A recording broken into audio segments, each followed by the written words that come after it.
Chao. Buenas tardes, mucho gusto. Solo estaba esperando que hubiera un poquito más de alumnos incorporados, ¿verdad? Vamos a esperar un momentito antes de empezar.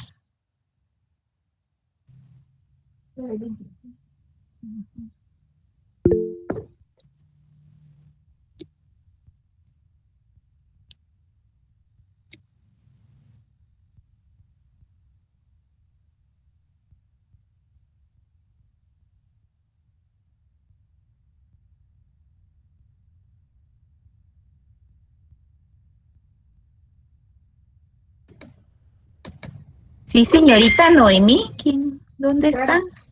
Sara Noemí. Buenas tardes. Hola Lita, buenas tardes. Disculpe, yo me había comunicado con coordinación. Disculpes con respecto a mi examen parcial. En la mía parece no se presentó. Y yo solicité a coordinación examen extraordinario. Y me indicaron que era, bueno, esta semana me contestaron y me dijeron que era directamente con usted. Entonces me gustaría saber qué tengo que hacer o qué procede. Fíjese que la facultad funciona a través de un reglamento, ¿verdad? Hay un reglamento que tenemos como personas de derecho, aplicamos el reglamento. Yo pregunté a coordinación si habían solicitudes de extemporáneo y por escrito me respondieron que no habían solicitudes. Por eso es que yo no hice el examen extraordinario, porque no había ninguna solicitud. Ok, ¿Sí? entonces, en el caso mío, no sé si ¿Y aplica. usted presentó por escrito su excusa y su justificación? Así es. Lo presentó a la coordinación. Sí, Lita. Entonces le voy a preguntar a la coordinación qué pasó. ¿Cuál es su nombre? Sara Noemí Velázquez Lobos. Usted hizo su solicitud Así es, Lita. por escrito. Sí. ¿Y cuál es el motivo? En este caso, porque no aparece mi nota. ¿Y usted sí mandó su examen? Sí, sí la mandé. ¿Cuál es su carnet? 2020, perdón, se me fue. 2020-02-988. La voy a buscar en el listado y le aviso en un rato. Está bien, Lita, gracias. Bueno, esto. Sí. Me lo estoy buscando.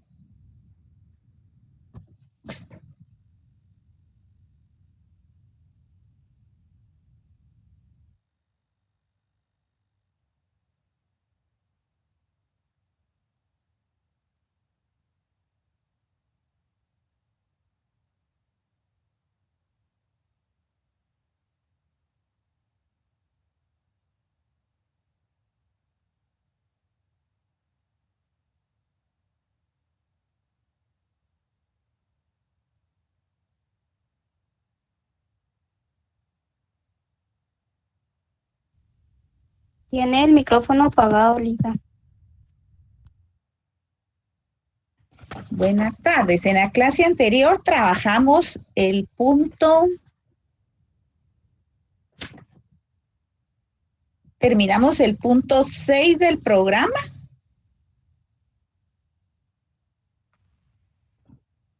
Y hoy vamos a proceder a estudiar el punto 7, lo relativo a la interpretación del negocio jurídico. En la clase anterior vimos la ejecución forzosa, ¿se recuerdan? ¿Se recuerdan que ese fue el tema que vimos el día martes? La ejecución forzosa. ¿Qué procede en los casos en los cuales existe incumplimiento al compromiso adquirido en un contrato, en las cláusulas que comprende el contrato? ¿Sí?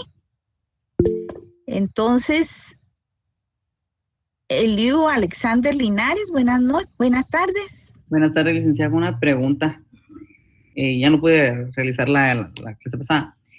¿Esta ejecución forzosa se debe de entender que se hace por la vía se hace por medio del juicio de ejecución en vía de apremio, ¿verdad? Depende qué clase de compromiso es, ¿verdad? Si es efectos de cobro, si es la vía ejecutiva. Si son daños y perjuicios, es la vía ordinaria. Depende cuál es la pretensión. ¿Sí?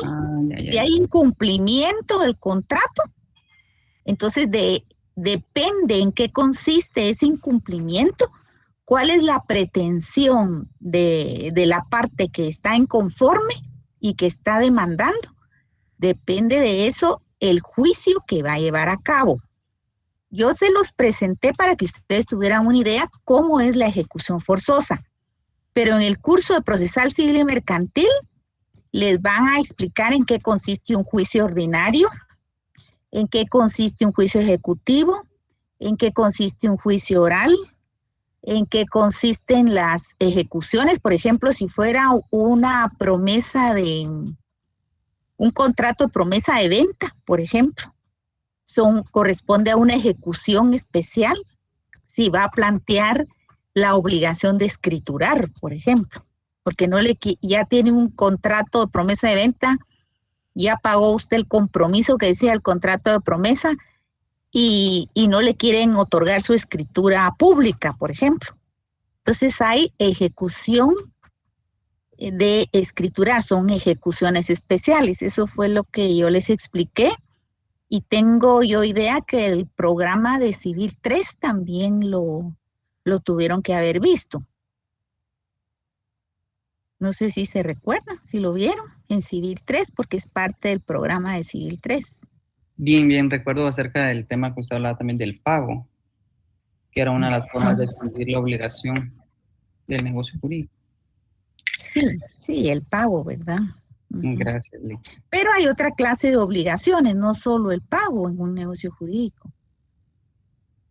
Por ejemplo, que usted haya elaborado un contrato de construcción y que quedó un plazo para que le entregaran la construcción, por ejemplo. Ahí usted ya pagó, pero la construcción no se la han terminado de realizar dentro del plazo pactado. Entonces, ahí se procedería una demanda de daños y perjuicios porque le están retrasando la entrega de su obra, por ejemplo. ¿Verdad? Comprendo. O sea, depende de la pretensión como es el juicio que se plantea. Bueno. Pero lo que yo quería que ustedes comprendieran esencialmente es que la ejecución forzosa es cuando se da el incumplimiento de las cláusulas contractuales. Entonces procede la parte que ha sido afectada, puede plantear en la vía judicial su pretensión, quiere decir en qué le afectó y cómo quiere que sea resuelto por un juzgador para que se cumpla con la obligación contraída, o bien que pague una indemnización por ese incumplimiento. Muchas veces los contratos lo tienen previsto. Dentro de las cláusulas del contrato dejan previsto qué sucede en caso de incumplimiento. Por ejemplo, va a pagar una indemnización de tal cantidad. Entonces, de eso dependerá. ¿Qué fue lo pactado? O, por ejemplo, que haya sido una escritura de compraventa de un bien inmueble y no se lo ha entregado, puede pedir judicialmente que en vista de que usted ya pagó un precio, le sea entregado el bien inmueble que usted compró. También en la vía judicial puede exigir la entrega, porque ya es suyo, por ejemplo. Ya es suyo, ya lo compró, ya lo tiene hasta inscrito en el Registro General de la Propiedad, pero el que se lo vendió no le entrega el inmueble. Entonces, ¿qué acción judicial procedería ahí? Un juicio de desocupación y entrega del bien inmueble, porque ya es de su propiedad. O sea, depende cómo se haya desarrollado el negocio jurídico y depende del incumplimiento cómo se lleva a cabo la ejecución forzosa para dar por concluido ese negocio que se celebró. Pero todo está sujeto a compromiso contractual. Todo está sujeto a lo que el contrato dejó fijado. Por ejemplo, si hizo una escritura de compraventa de un bien inmueble y dejó fijado que hasta 2 meses después va a ser entregado el inmueble, tendrá que esperar ese tiempo porque ya fue su voluntad de expresar en el contrato que aceptó esa condición. ¿Sí? O sea, todo es dependiendo de lo que las partes hayan pactado. El compromiso adquirido. Gracias, Lic. Sí, comprendo. Digamos, en el caso de la ejecución que mencionaba usted, por ejemplo, se hizo un contrato de mutuo.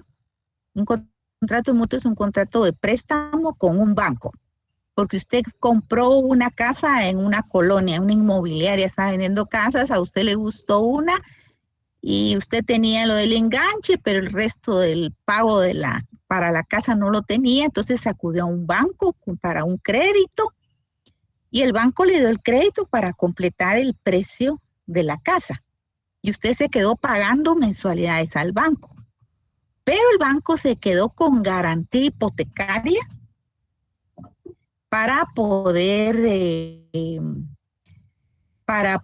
cumplir, para que fuera su garantía, ¿verdad? Del banco. Entonces, ¿qué sucede si hay incumplimiento de pago? Hay atraso de 2 meses, por ejemplo, del pago de la mensualidad. Y eso quedó plasmado en el contrato. Que si hay incumplimiento, el banco puede plantear la ejecución en la vía de apremio. Ejecución en la vía de apremio porque hay una hipoteca inscrita en el Registro General de la Propiedad a favor del banco como garantía del préstamo que le concedió. Entonces, ¿qué sucede? Si usted no paga la cláusula del contrato, dice que si hay un atraso de 2 meses en el pago, el banco puede plantear la ejecución. Entonces lo van a demandar en ejecución en vía de apremio para requerir el pago de la deuda que tiene. Si no cumple con pagar, entonces se procede a rematar el inmueble o bien puede adjudicárselo en pago el banco. Así funcionan las ejecuciones. Sí. Los juicios ejecutivos son de cobro cuando hay deudas. Pero hay contratos que tienen otra clase de pretensiones, ¿verdad? Por inconformidad de alguno de los contratantes. Siempre respondiendo a lo pactado, a las cláusulas que establecieron en el contrato. O sea, todo es manifestación de buena voluntad. La ley de bancos y grupos financieros es lo que regula lo relativo a los bancos. El Código de Comercio es un código específico para las relaciones comerciales mercantiles. Efectivamente hay contratos mercantiles. Yo en este curso les he hablado de los contratos civiles.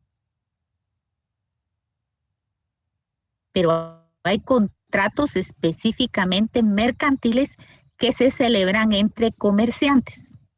Eso lo van a ver en Derecho Mercantil el próximo año. Por eso no me refiero mucho al Código de Comercio, sino que solo Código Civil, porque yo lo estoy enfocando a través de la contratación civil, el negocio jurídico civil. Van a estudiar ustedes en mercantil que las relaciones comerciales mercantiles tiene ciertos principios que se aplican precisamente solo para lo mercantil. Pero no quiero adelantarme al curso de Derecho Mercantil que los voy a confundir. Aquí estamos viendo derecho civil, derecho de obligaciones, dentro del ámbito del derecho privado, del derecho civil. El acuerdo de voluntades manifestada a través de lo plasmado en los contratos donde se celebran negocios jurídicos. Esa fue la ejecución forzosa a la que me referí en la clase anterior. Y hoy les traigo, no sé si no hay otra pregunta antes de entrar al tema del día de hoy. ¿Quedó claro? ¿No les quedó muy confuso lo que expliqué? No, licenciada, sí, muy claro. Yo confundía la frase o la expresión de ejecución forzosa, pero entendí que se refiere a que se ejecute lo que se pactó en el contrato, no se refiere al juicio. Sí, o sea, ustedes van a estudiar que hay diferentes clases de juicios. Entre la diferente clase de juicios efectivamente está el juicio ejecutivo, que es solo para hacer cobro de lo debido, cuando hay deuda. Pero en civil tenemos otras clases de pretensiones, dependiendo del conflicto que se da en el contrato, ¿verdad? Perdón, respecto a la señorita Sara Noemí Velázquez Lobos, no aparece ningún examen entregado. Tal vez lo quiso mandar después de la hora. Bueno, voy a preguntar a la coordinación si efectivamente ellos tienen algo registrado y dependiendo de eso vamos a establecer qué hacemos hoy. Me pregunta en la próxima clase porque ahí sí tengo que hablar a la coordinación. Está bien, Lita, muchas gracias. Está bien. Bueno, entonces si no hay más preguntas, les voy a trabajar el día de hoy lo relativo a la interpretación de los negocios jurídicos. Interpretación del negocio jurídico contractual. Ese es el tema que vamos a iniciar el día de hoy. Bueno, vimos los requisitos esenciales del negocio jurídico, cuáles son las clases de negocios jurídicos. En la clase anterior vimos la ejecución del negocio jurídico y ahora vamos a entrar a cómo se interpretan la ley y cómo se interpretan los contratos, ¿verdad?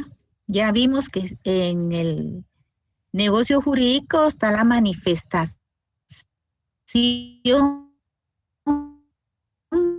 de voluntad de la persona que ha elaborado un contrato por acuerdo de voluntades de las partes, se elabora un contrato, se pusieron de acuerdo y decidieron celebrar un negocio jurídico y bajo qué condiciones, qué fue lo que pactaron. Entonces, el punto a desarrollar de ahora en adelante va a ser lo relativo a cómo se interpretan las cláusulas contractuales. Pero previo a entrar a la interpretación directa de los contratos, yo considero muy importante que veamos la interpretación de las leyes. ¿Cómo?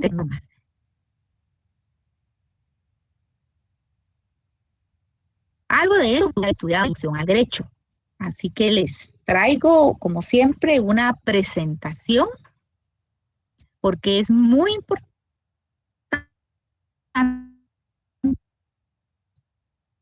que tengamos claro.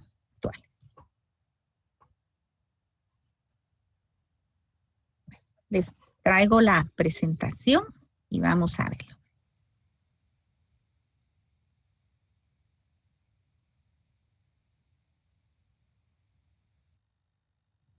Vamos a desarrollar el tema de la interpretación. Este tema lo vamos a trabajar brevemente antes de dar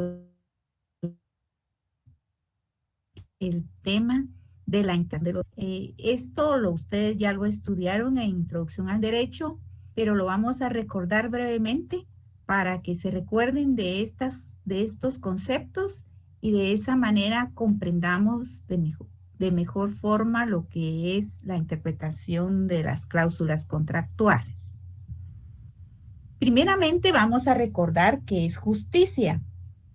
La justicia consiste en darle a cada quien lo que le corresponde, pero principalmente la justicia es un principio constitucional, consagrado como valor supremo en el ordenamiento jurídico de nuestro país, basado en principios fundamentales como la igualdad, la legalidad, la equidad, la prohibición de arbitrariedad. Entonces, basados en lo que es justicia, entendemos que es el derecho. El derecho es un orden material de la justicia. El derecho está en constante perfeccionamiento a través del sistema de normas que regulan el ordenamiento jurídico del país, apoyado con lo que es la jurisprudencia. La jurisprudencia, que son los fallos dictados por los jueces en aplicación a las normas. ¿Qué es interpretación del derecho? La interpretación del derecho o interpretación jurídica es el proceso por el cual el juzgador indaga el significado de las normas, utilizando criterios literarios y conceptuales.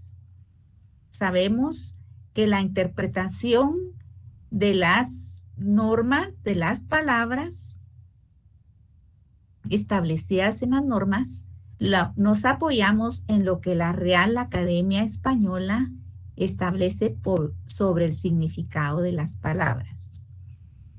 Pero este proceso es necesario realizarlo aun cuando la norma es clara, pues las mismas cada vez son más complejas. Muchas veces la actividad humana va en tal ritmo de cambios que muchas veces las normas, aunque sean claras, el aplicarlos a los casos concretos llega a consistir situaciones complejas, por lo cual es necesario utilizar la interpretación. La interpretación a través de la conoce como la encargada de hacer la constitucional es la Corte de Constitucionalidad. Es quien realiza una labor hermenéutica desarrollada por los órganos constitucionales en defensa de los derechos fundamentales. Ustedes el año pasado estudiaron su curso de Derecho Constitucional. Les hablaron de lo que es la jurisprudencia constitucional. Cuando la Corte conoce a través de un amparo, un caso específico, la Corte de Constitucionalidad analiza y establece consentado o no violentado las garantías fundamentales del que está planteando el amparo, el sujeto procesal que se considera afectado en el amparo. Entonces, al analizar estos casos y al analizar las normas aplicables, entonces hace un razonamiento constitucional basado en las garantías fundamentales, que es lo que posteriormente se conoce como jurisprudencia cuando ya existen 3 fallos que resuelven casos similares. La interpretación de la ley. El proceso de interpretación de la ley obedece a esquemas lógicos. La lógica es sumamente importante para la interpretación de la ley. Sirve para liberar de dudas y oscuridades, siendo la interpretación objetiva. Por supuesto, al interpretar una ley, hay que tratar de ser lo más lógico posible. Esa interpretación jurídica sería la actividad dirigida a la búsqueda del sentido o significado de la norma. La interpretación se proyecta sobre los signos en que se plasman las normas para determinar su sentido. ¿Cuáles son esos signos que tiene que tener la norma? Tales signos son las palabras, llamativos con palabras. La interpretación jurídica guarda semejanza con el análisis lingüístico y literario. El significado de cada palabra que está conformando la norma, su comprensión. ¿Cuál es el significado de la palabra? De acuerdo a la Real Academia Española, eso nos sirve muchísimo para poder interpretar la ley. El intérprete de la ley debe llevar a cabo su tarea valiéndose de medios o instrumentos que son los criterios hermenéuticos.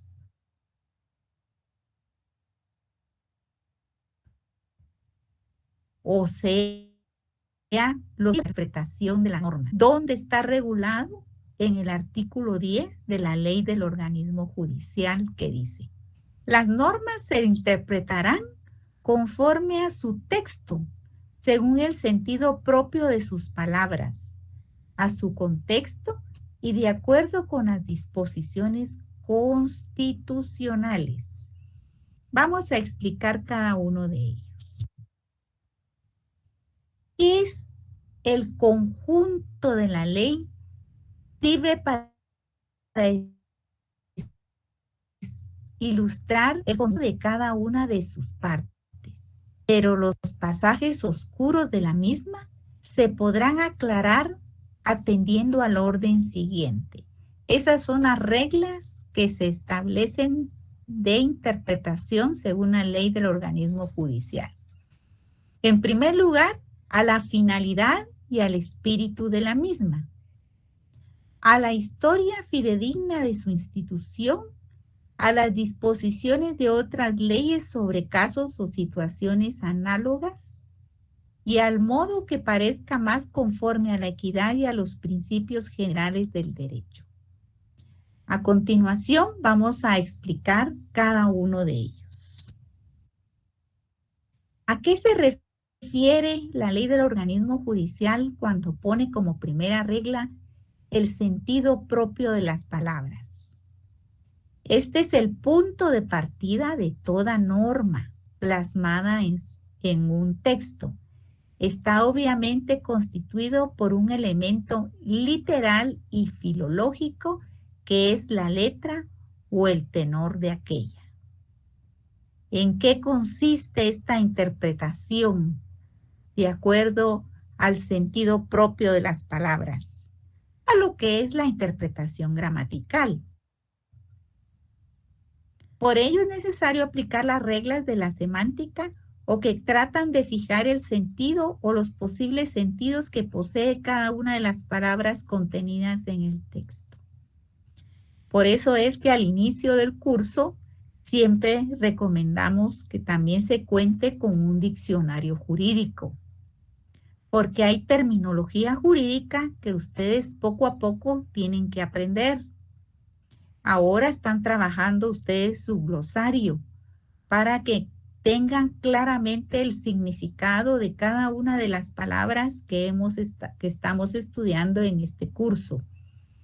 porque el significado de cada una de las palabras es la primera regla que establece nuestra ley del organismo judicial para la interpretación de la ley. El artículo 10 de la ley del organismo judicial, que se entiende al sentido propio, lo que quiere decir que se esté al significado de la palabra en el lenguaje usual y también en el sentido técnico. A eso se refiere esta primera regla de interpretación de la ley. Lo que significa la palabra, según el lenguaje, según la Real Academia Española. El sentido técnico, por eso necesitamos de diccionarios jurídicos sobre la especialidad nuestra, que es el derecho.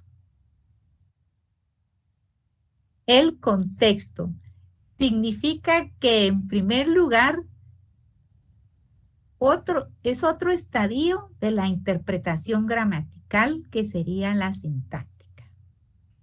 La interpretación sintáctica no se dirige ya a la fijación del sentido de las palabras, sino a la fijación del sentido de una proposición entera a través de la coordinación gramatical que dentro de ella tienen las diferentes palabras y su respectivo valor.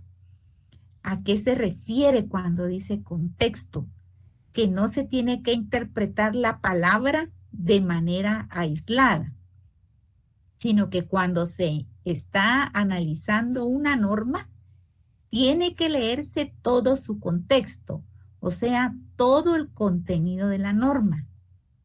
También se aconseja que al analizar el contexto se ponga en conexión todos los preceptos legislativos que tratan de una determinada cuestión,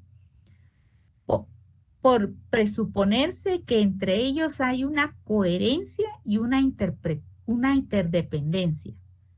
Por ejemplo, el título, el capítulo o sección del código donde está situada la norma. Eso permite entender elementos de la norma que quedan subentendidos o implícitos, bastando con observar su ubicación dentro del código. O sea que para entender qué es el contexto de la norma, se refiere a la ubicación de las palabras de acuerdo a todo el artículo. ¿En qué capítulo está desarrollado? Por ejemplo, cuando estudiamos el derecho sucesorio, por ejemplo, ahí en qué libro está contenido, en el libro 3 del Código Civil. Entonces, para interpretar la norma, tiene que ubicarse de acuerdo a su contexto, de acuerdo a su ubicación. ¿A qué se están refiriendo cada una de las palabras que tiene una norma ahí? A lo que es el derecho sucesorio, esa ubicación que tiene que darse. Interpretación de la norma desde la Constitución. Todo intérprete debe tomar en cuenta el carácter fundamental de la norma constitucional en el orden jurídico.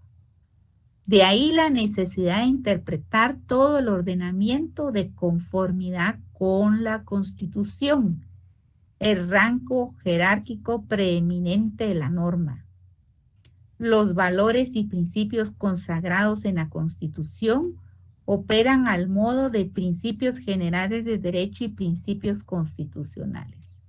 Es lo que les mencionaba al inicio.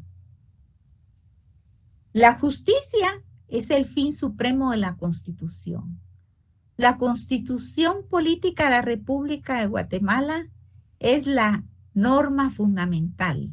Jerárquicamente es la que está sobre todo el ordenamiento jurídico de todas las ramas del derecho. Entonces, ese rango constitucional es preeminente para poder interpretar una norma. Porque si se hace una interpretación contraria a lo plasmado en la Constitución Política de la República de Guatemala, entonces ese puede ser objeto de una acción judicial que definitivamente, por contrariar valores y principios constitucionales, por ejemplo, a través de una acción de amparo, pues definitivamente prosperaría, ¿verdad? Si se viola el derecho de defensa, por ejemplo, de un ciudadano en una disposición donde se está aplicando incorrectamente la norma, pues prospera un amparo, ¿verdad? Una acción de amparo prospera. Porque definitivamente al interpretar una norma no se puede hacer en violación al mandato constitucional. El espíritu y finalidad de la norma. Esta regla es para designar algo objetivo o independiente de los propósitos e intenciones de la ley. El espíritu y finalidad de la norma es lo que se conoce como la ratio de la norma. Lo encontramos, ¿dónde encontramos la ratio de la norma? En la exposición de motivos de cada código. Este criterio interpretativo es utilizado cuando la norma está concebida en términos gramaticales muy amplios o cuando estos son ambiguos. ¿Qué es la exposición de motivos de cada código? Eso queda plasmado cuando el Congreso de la República aprueba un código. O sea, el Código Civil, que actualmente está vigente desde 1963, tiene su exposición de motivos. Y cuando hay necesidad de entrar a interpretar una norma del Código Civil, se acude a él. Se acude a lo que fue el motivo por el cual ese artículo quedó redactado de determinada manera. Todo enunciado normativo requiere ser interpretado, pues ese es el modo imprescindible para comprenderlo y según haya sido comprendido, pues aplicarlo, ¿verdad? Entonces, definitivamente, al interpretar la norma con claridad, se puede aplicar en determinado caso concreto donde haya necesidad de aplicar una norma o una disposición legal. Sabemos que el mundo es cambiante y definitivamente también las normas van cambiando. Por eso es que se hacen reformas también de la ley, pero cada reforma, cada aprobación de una norma tiene su exposición de motivos. El por qué, la exposición de motivos es por qué se creó esa norma, para qué, cuál era el propósito de poner en vigencia una determinada disposición legal. ¿A qué se refiere la historia fidedigna de la institución? Esta se refiere a los antecedentes de la norma. Esto es un instrumento valioso para salvar las contradicciones, ambigüedades que inevitablemente suelen afectar los textos legales. La invocación de los antecedentes históricos y legislativos tiene por objeto conocer la problemática a la que la norma trata de dar una solución y el espíritu que anima a esta, o dicho en otros términos, los criterios directivos para la resolución de las cuestiones a los que se debe su nacimiento. Cuando se está trabajando para la promulgación de una norma, definitivamente es porque los legisladores han encontrado la necesidad de poner en vigencia determinada norma para la solución de los problemas que aquejan a un país. Por ejemplo, cuando estadísticamente se estableció que habían muchos asesinatos de mujeres, porque la estadística mundial y la estadística de nuestro país se estaba dando, los legisladores vieron la necesidad de que debía crearse una ley específica para atacar este problema criminal. Y así fue como crearon la ley contra el femicidio y otras formas de violencia contra la mujer, porque los legisladores comprobaron numéricamente, científicamente, que era necesario crear norma específica para regular este crimen que se está dando contra las mujeres y que se sigue dando, ¿verdad? Pero esto es un estudio mundial que se ha dado y por el cual se van creando y se van innovando leyes. Y así es como han surgido también muchas otras. Ese es solo un ejemplo, pero han existido muchas leyes nuevas porque los legisladores han buscado normas para solucionar los diversos problemas sociales que nos aquejan en el país. Entonces, la norma trata de dar una solución y el espíritu de la norma anima a que lo que se está creando es para solucionar los problemas. Entonces, la historia fidedigna de la institución se va a lo que es el nacimiento de la norma, cómo se creó determinada ley.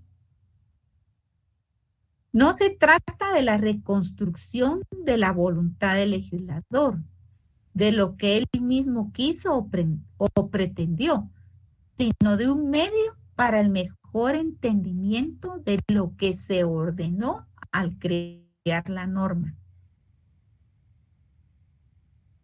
La ubicación, cuando están en ese proceso de creación de la norma, existen lo que se llama, que han tenido otros países para la solución de determinado problema, o bien si utilizaron también obras teóricas, textos, proyectos, discursos parlamentarios, o sea, todo el material que constituye la fuente para crear una norma en el Congreso. Eso es lo que se llama historia fidedigna de la institución. Cuando se quiere investigar, por ejemplo, para un trabajo de tesis, muchas veces se va a buscar toda esta clase de fuente para poder interpretar de mejor manera cuando la tesis de pregrado está realizando un estudio analítico sobre alguna ley determinada. Y la otra regla de disposiciones de otras leyes sobre casos o situaciones análogas. También es otra regla de interpretación. La analogía. ¿Qué es la analogía? Es una herramienta interpretativa que la ley otorga a un juez para superar las posibles lagunas jurídicas, aplicando una norma o supuesto de hecho distinto del que contempla, basándose en la similitud entre ambos supuestos. La analogía es la interpretación de la ley sobre casos análogos, sobre casos similares. Se aplica en una situación de semejanza.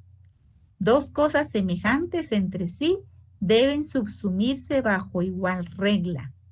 Si la razón de aplicar la norma, debido a que se repiten las circunstancias en el caso.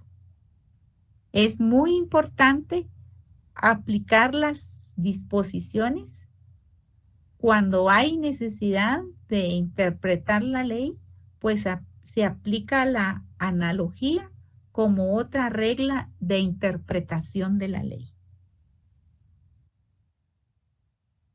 Y lo que es la equidad y principios generales del derecho.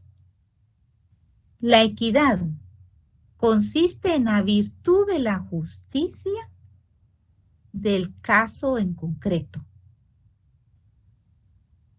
En la ciencia jurídica hace referencia a la posibilidad que tiene el juez de tener en cuenta las circunstancias de las personas, de las partes en un proceso judicial a la hora de dictar una sentencia. Porque la equidad lo que hace es buscar la solución justa al caso concreto. Vimos al inicio qué es justicia, lo que le corresponde. Y la equidad y los principios generales del derecho están en esa búsqueda, en esa aplicación de la justicia en el caso.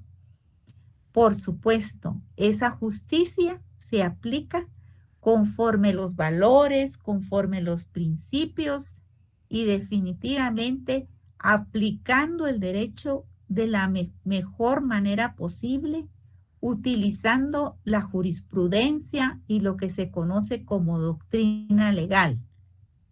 Por eso es muy importante que los juzgadores estén actualizados para poder ir aplicando la doctrina legal, sobre todo la que ha sido sentada por la Corte de Constitucionalidad. La equidad se ha utilizado para la solución justa, para designar un modo de proceder jurídico que se desvincula de reglas del derecho. La interpretación se hace sin atender a una aplicación rigurosa de normas jurídicas. Por ejemplo, aquí les pongo el ejemplo del arbitraje.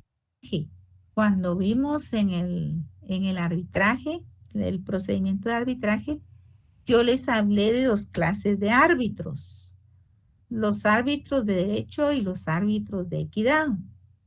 ¿Quiénes son los árbitros del derecho? Los que resuelven conforme a normas legales. Y en el caso de los de equidad, resuelve el árbitro conforme a su leal saber y entender. O sea, cuando se hace un contrato, yo les mencioné, las partes pueden optar porque en el contrato se incluya una cláusula compromisoria.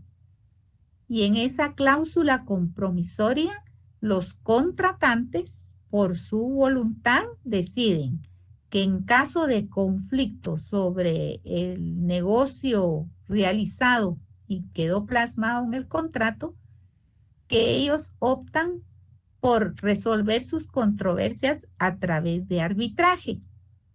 Y ellos deciden, de acuerdo a su conveniencia, si quieren árbitros de derecho o bien árbitros de equidad. Eso dependerá de la clase de negocio que han realizado, ¿verdad?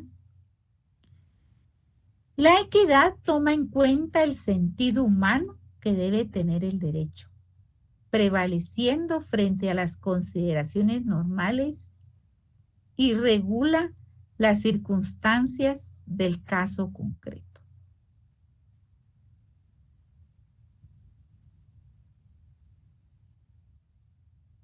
¿Qué son los principios generales del derecho? Son los criterios fundamentales que informan el origen y desenvolvimiento de determinada legislación. Actúa conforme la realidad social y ello influye en la aplicación de las normas jurídicas. Entre esas fuentes generales del derecho tenemos la dignidad, el respeto a las personas, es el ejercicio de los derechos conforme a su función social.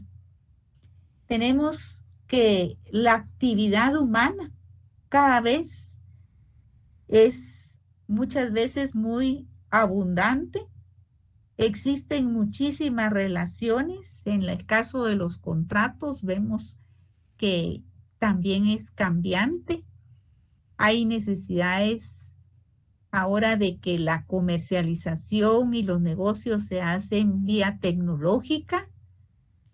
Estamos en una situación social ahorita, este año, que ha sido sumamente difícil para todos, donde se ha tenido que restringir la libertad de locomoción para prevalecer la vida, para evitar que existan muchas muertes, y es una situación mundial que todos estamos sufriendo, pero esas son las necesidades sociales. Entonces, en el caso del derecho, también para aplicar una norma, tiene que considerarse esas situaciones de necesidad social. La interpretación admite diversas aplicaciones en función de las circunstancias cambiantes de la realidad social. Hemos observado que la Corte de Constitucionalidad, cuando hay situaciones de crisis, pues aplicando este principio general del derecho, pues emite disposiciones en sus sentencias para resguardar muchas veces garantías fundamentales de la población, ¿verdad? ¿Y cuáles son los métodos clásicos de interpretación de las normas? Los métodos clásicos son el gramatical, que ya vimos, que es la interpretación de la palabra, el lógico, el sistemático y el histórico. Algunos autores incluyen el teleológico, que también es considerado como el método lógico. Veamos cada uno de estos. El método gramatical consiste en deducir de las palabras mismas, de su lugar en la frase y de la sintaxis, el sentido exacto de qué se trata, con el uso de las palabras y la conexión entre sí. Esa es la interpretación con el método gramatical. El método lógico utiliza el razonamiento de la lógica para alcanzar el verdadero significado de la norma. Utiliza las reglas de argumento. El que puede lo más, puede lo menos. Es un argumento lógico. Quien no puede lo menos, tampoco puede lo más. La inclusión de un caso supone la inclusión de un caso similar. O sea, este es otro método lógico muy utilizado, sobre todo por los jueces. El método sistemático introduce la idea de que una norma no es un mandato aislado, sino que responde al sistema jurídico normativo orientado hacia un determinado rumbo en el que conjuntamente con otras normas se encuentra vigente. El método sistemático dice que la interpretación de la norma no se puede hacer de manera aislada, sino que en su conjunto con el resto de normas que tiene el código, por ejemplo, con el resto de normas vigentes, dice. En su conjunto se hace el análisis de una norma. El método histórico recurre a sus antecedentes como las ideas de sus autores, los motivos que propiciaron su redacción y emisión de la ley, informes, debates, etc. La finalidad de la norma es lo que yo les mencioné como la ratio legis, que es su razón de ser, lo que les mencionaba anteriormente. ¿Cuál fue el motivo, la exposición de motivos para la puesta en vigencia de una determinada ley, de una determinada norma, o bien si la norma es reformada, por qué motivo se reformó, con qué propósito se reformó, qué es lo que pretende la norma. Es llegar a los antecedentes de esa norma. Y el método teleológico pretende llegar a la interpretación de la norma a través del fin de la misma, buscando su espíritu, que es la finalidad por la cual la norma fue incorporada en el ordenamiento jurídico.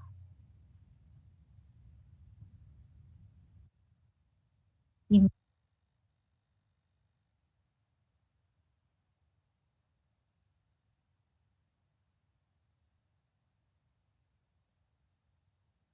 bueno. Buenas tardes. Buenas tardes. Buenas tardes, licenciada. Buenas ¿Cómo tardes, licenciada. están? A la Buenas tardes, orden. licenciada. Buenas tardes. Los hice licenciada. recordar un poquito de introducción al derecho, ¿verdad? Todo esto lo vieron en introducción al derecho. Pero es sumamente importante en el ejercicio profesional saber aplicar lo que es la interpretación de la ley.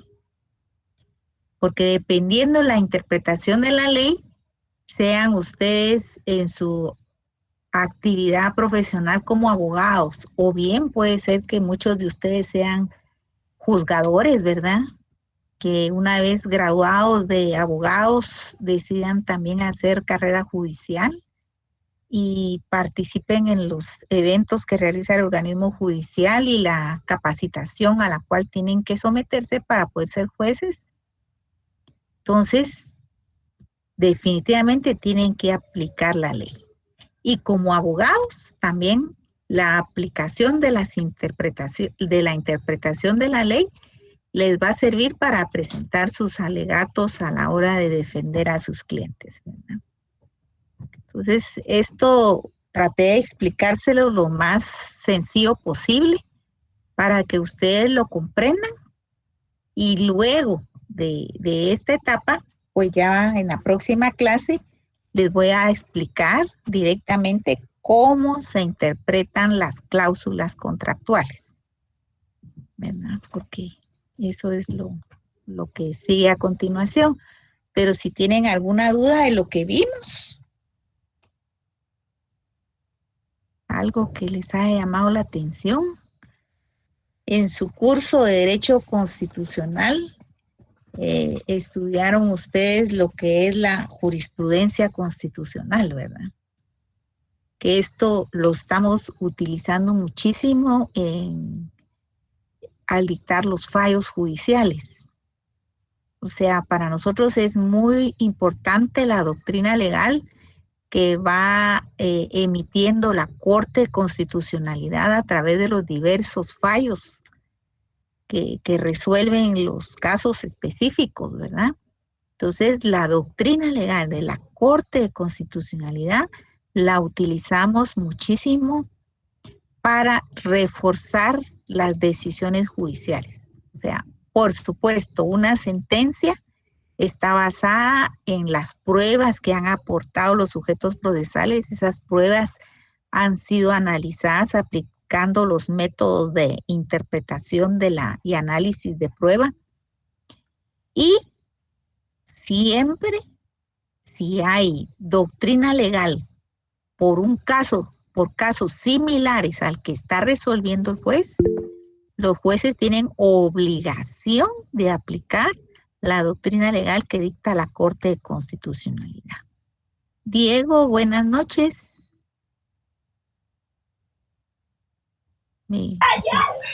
Buenas noches, licenciada. Sí, ¿cuál es su pregunta?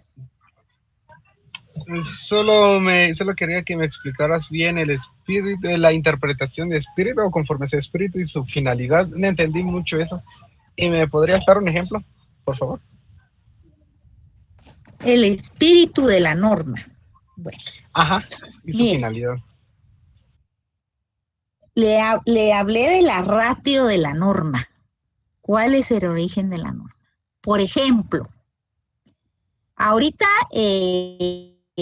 por la pandemia, por los conflictos a nivel mundial que existen, pues el costo de la gasolina subió, ¿verdad?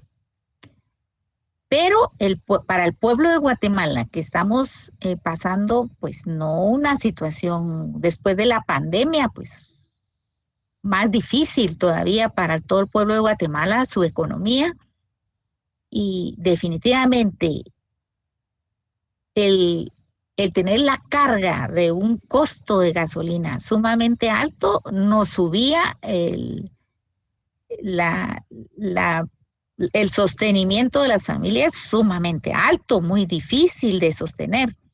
Entonces, ¿qué hicieron los diputados? Consideraron esa situación y acordaron un subsidio en lo que salíamos de la emergencia del alto costo de la gasolina. ¿Sí? Y entonces con el subsidio, pues nos ayudaron un poquito con eso, ¿verdad? Porque había subido el gas propano, la gasolina y todo eso. Entonces el Congreso, ¿cuál era la intención de ese decreto? Pues por supuesto ayudar a la economía de las familias de este país, ¿verdad? ¿Sí? Entonces la ratio es el fin por el cual se saca al Congreso esas disposiciones dependiendo de las necesidades sociales que tenemos en el país. La ratio es el fin de la norma, el por qué se saca esa ley. ¿Ya? ¿Lo comprendió Diego? Sí, licenciada, gracias. Vaya, vaya. Gerardo, buenas noches. Buenas noches, licenciada. ¿Me ¿Qué escucha? tal está? Sí, con claridad, dígame. Gracias. Solo disculpe la pregunta, Lique. Cuando hablamos de la jurisprudencia, pero respecto a los fallos que dicta la CC, Sí, yo siempre tenía una duda, si tienen que ser tres realmente... fallos. Sí, pero Tres tienen que ser fallos similares, sí. similares, o sea, no tienen que Sí. ser consecutivos. No, que sean similares, ¿verdad? Que el problema que analizaron en la sentencia de la Corte de Constitucionalidad sea similar a otros, ¿verdad? Tres similares. Ya es doctrina legal para los jueces, ¿verdad? Que tienen que aplicar. Y no importa el tiempo que hayan o sea, No, interpelados, no. bueno, De ellos. por lo regular es el periodo que tienen no, se aplican, ¿verdad? Si existen tres similares, lo aplican los jueces. Y por supuesto, los abogados también. Cuando presentan una defensa en su memorial, citan la doctrina legal de la Corte de Constitucionalidad para reforzar su memorial, la defensa que está planteando a favor de su cliente. Sí. Muchas gracias. Y como licenciado. eso lo pueden ver a través del internet, ¿verdad? Pueden entrar a la Corte de Constitucionalidad y buscar los fallos. Sí. Eso le ayuda a tanto a los abogados para defender como a los jueces para resolver los casos. Bueno, muchas gracias, licenciada. Le agradezco. Para servirle, Gerardo. Pues sí, ¿qué más quiere? No, ya estamos bien. No entro a desarrollar la interpretación de los contratos porque no me daría tiempo con lo que tenemos, el tiempo disponible. Entonces preferí dejarlo para entrarles a analizar eso directamente en la próxima clase. ¿Verdad? ¿Alguna otra duda? ¿Algo?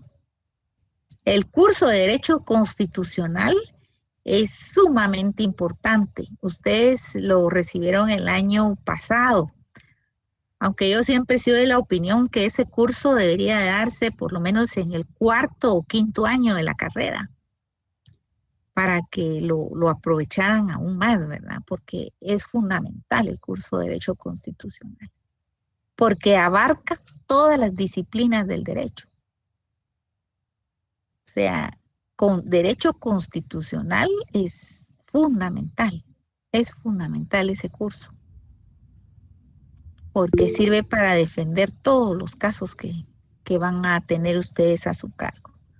Félix, buenas noches. Buenas noches, licenciada.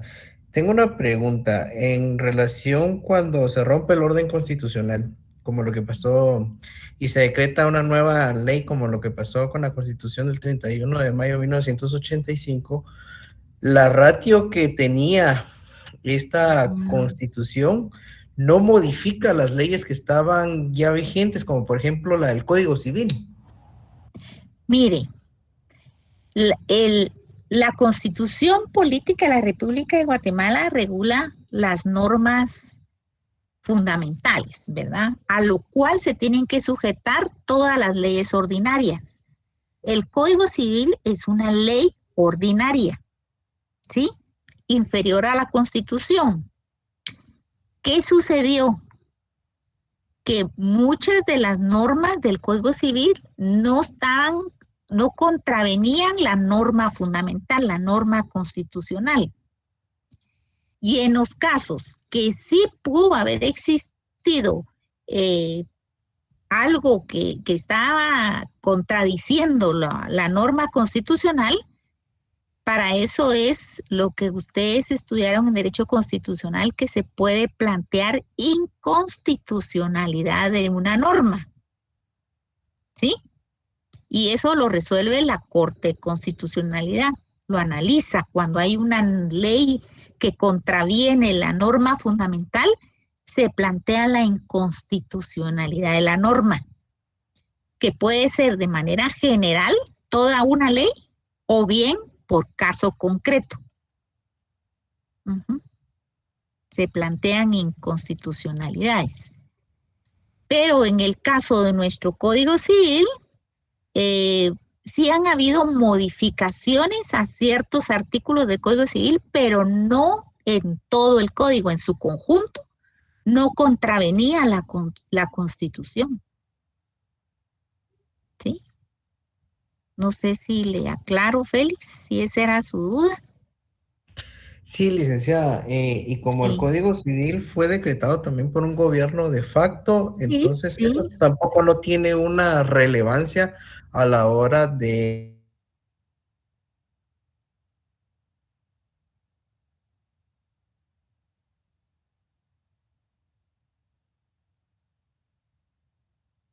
Él a nivel latinoamericano ha sido un muy buen código y por eso todavía sobrevive desde 1963. ¿Sí? Reconoce el derecho a la vida, ¿sí? Y aún más la actual Constitución va aún más lejos porque desde la concepción, la actual Constitución, ¿verdad? Entonces reconoce el derecho a la vida, reconoce el derecho a la propiedad privada, los derechos individuales de la persona, en fin. No ha existido una contravención como para que se hubiera modificado todo el código. Sí hay propuestas de mejorar porque las leyes son cambiantes y tienen que ir siendo mejoradas, ¿verdad? Por eso es que ha existido propuestas de modificaciones, pero no de todo el Código Civil. Por ejemplo, el tema del matrimonio. El tema del matrimonio, según el Código Civil, cuando se puso en vigencia la Constitución, reconocía el matrimonio de menores de edad. Pero eso fue cambiado porque ya existieron análisis, estudios, motivos, convenios a nivel internacional ratificados por Guatemala. Era perjudicial la autorización del matrimonio de menores de edad. ¿Por qué? Porque una mujer menor de edad, físicamente su cuerpo no está preparado para tener un bebé en formación dentro del cuerpo de la niña. Una niña que tiene el desarrollo de un bebé le afecta en todo su organismo interno. Y también psicológicamente una niña no está preparada para ser madre. O sea, han existido muchos estudios al respecto. Por eso, Guatemala, en base a todos esos convenios internacionales, esos movimientos mundiales del análisis sobre esta problemática mundial, entonces se dio la modificación de esas normas del Código Civil, pero se modificaron los artículos, pero no todo el código en su conjunto. ¿Sí? Y así se ha hecho con todas las leyes, ¿verdad? Ahora, donde sí hubo un cambio más fuerte fue en lo relativo al Código Penal y Código Procesal Penal. Ahí sí hubo un cambio más fuerte, ¿verdad? Por la oralidad del juicio penal, y en fin. Estuvo difícil al inicio, pero se dio el cambio. En el caso del derecho civil, se quiere modificar el Código Procesal Civil y Mercantil para lograr más celeridad a la hora de resolver los juicios, ¿verdad? Y han existido propuestas, el Congreso ha estado estudiando cómo va a modificar el Código Procesal Civil, pero todavía no se ha dado, ¿verdad? Pero ha existido pláticas sobre ese aspecto. Muchas Pero gracias, todavía no, el Congreso no ha tomado una decisión de modificar todo el Código Procesal Civil y Mercantil. Pero el hecho de que el Código Civil que tenemos desde 1963 lo puso en vigencia un gobierno de facto, un gobierno que no llegó por elección constitucional, pero es el que nos está haciendo, o sea, es el que estamos utilizando. Y sí está pues cubriendo la urgencia de los diversos casos que se someten a aplicación de la ley, ¿verdad? Que podría ser mejorado, por supuesto. Pero en fin, los que legislan son los que al final van a decidir, ¿verdad? Y lo que han hecho es irlo haciendo, pero de manera aislada, no total, no como todo el código, ¿va?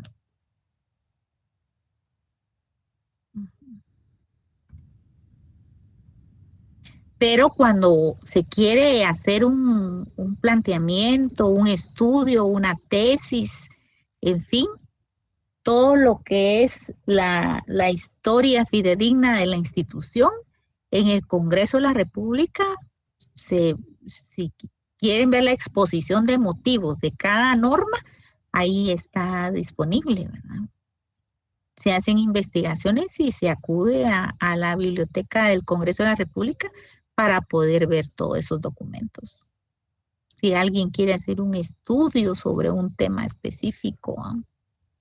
Por ejemplo, alguien que quisiera estudiar la incapacidad, quiere ver la exposición de motivos cuando se analizó todo eso, pues ahí está la exposición de motivos del Código Civil, ¿verdad? Y de todas las leyes, así pasa. Siempre tiene su exposición de motivos para ir más allá de lo que solo el artículo dice, ¿verdad? Quiere profundizar más allá de por qué se redactó de esa manera ese artículo.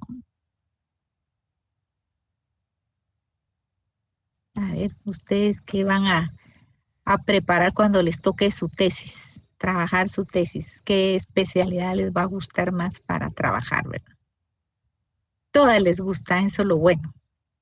Todas las materias les gusta. Solo eso quería preguntar. ¿Félix era el que estaba preguntando o Gerardo? No, era yo, Linda. Era Félix. Vaya. Sí, muchísimas gracias. Bueno. Tenía otra pregunta, pero yo creo que estamos sobre el tiempo. Todavía puede. Faltan 5 minutos. Mire, por ejemplo, en el artículo 186 de la Constitución, dice que no podrán optar cargos a presidente o vicepresidente de la República. Esto va un poco más tirado en cuestiones de política y la coyuntura nacional, ¿verdad? Con una en particular, pues, ¿verdad? Que es, pues, específicamente Ríos, ¿verdad? Esto es muy vulnerable a ser violentado, licenciada, por Eso lo temas. va a tener que analizar la Corte de Constitucionalidad. Me imagino Pero que se lo van a como volver a plantear a la Corte de Constitucionalidad, ¿va? ya la dejaron participar en una ocasión, y entonces Pero ahorita, era otra Corte de Constitucionalidad. pero esa es mi pregunta, si existe eh, un procesal constitucional ya debidamente establecido, Sí, entonces por sí, criterios, pero o sea, existen principios que amparan a cada magistrado. En el caso, recuérdese, está la independencia judicial, ¿verdad? ujú, Entonces, los magistrados de la Corte de Constitucionalidad actual pueden modificar la jurisprudencia anterior. No por fuerza tiene que aplicar la misma. Cada caso lo analizan, hacen su análisis, por supuesto basado en principios, en pruebas, en argumentos, en fin. pero como ya hay principios, Pero pueden cambiar la jurisprudencia constitucional. ¿Por qué? Porque el derecho tiene que ir mejorando. Ligda, O sea, pero nosotros no podemos vivir estancados, todo evoluciona en el mundo, ¿ah? También los derechos fundamentales evolucionan. Ligda, pero en este caso que ya hay un precedente, ¿verdad? Me Entonces, usted imagino que decía lo van que, a analizar, me imagino que lo van a analizar, ¿verdad? pero usted decía de que, sí lo entendí, disculpe, no estoy poniendo palabras que no son, que los fallos estaban los jueces Sí, obligados sí, eso también aplica en materia constitucional, en este sí. caso, licenciado. Ellos analizan los casos, la jurisprudencia que existía, ¿ya? Por ejemplo, las excepciones previas, había una jurisprudencia que decía que no eran apelables, por ejemplo. Ujú. Llega otra corte y dice, no, tienen derecho de defensa y se cambia esa jurisprudencia y se establece que sí procede apelación. Y los jueces tenemos que ir aplicando la nueva jurisprudencia.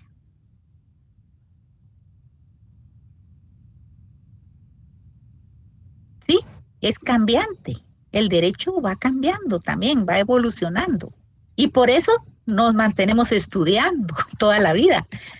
Ustedes cuando ya se gradúen de abogados no crean que ya terminó el estudio. Uno sigue estudiando toda la vida, igual que digamos, en el caso de los médicos. Van saliendo nuevas formas de diagnóstico, nuevos procedimientos y los médicos van estudiando y van cambiando. También en la carrera de abogado y notario, toda la vida seguimos estudiando. Y el abogado que no se mantiene actualizado,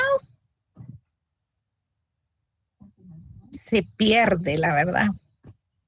No puede, o sea, no se puede dejar de estudiar. Todo el tiempo estamos estudiando. A los docentes, por ejemplo, este sábado tenemos curso. Nosotros también estudiamos. Así que ánimo y tan alegre estudiar. Ya es parte de nuestra vida. ¿Verdad, Félix?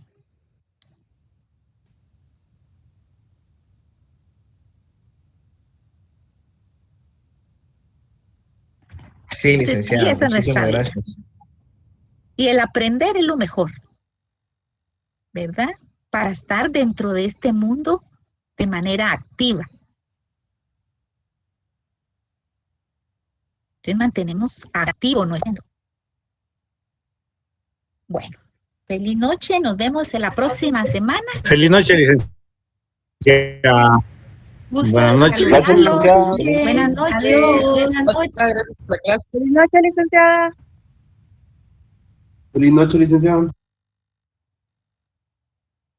Hasta luego.